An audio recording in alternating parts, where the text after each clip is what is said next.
Negeri Sembilan சிரமான் Taman பண்டார் சினாமாங்கில் உள்ள கள்ள குடியேறிகள் குடியிருப்பு பகுதியில் மாநில குடிநுழைவுத்துறை அதிகாரிகள் மேற்கொண்ட அதிரடி சோதனையில் 11 பேர் கைது செய்யப்பட்டனர்.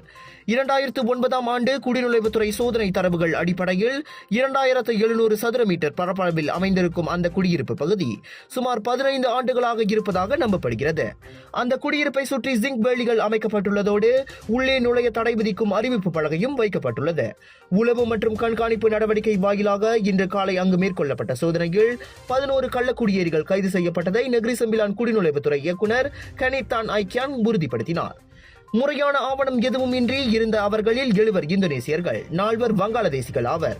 உணவு உட்கொள்ளும் மண்டபத்துடன் தங்கும் விடுதியைப் போல காணப்பட்ட அந்த சட்டவிரோத குடியிருப்பு அமைந்துள்ள நிலத்தின் உரிமையாளர் குறித்த விவரங்கள் திரட்டப்பட்டு வரும் வேளை அந்த சட்டவிரோத குடியிருப்பை நிர்வகித்து வந்ததாக நம்பப்படும் நபரிடம் இருந்து வாக்குமூலம் பெறப்படும் எனவும் கெனித் கூறினார்.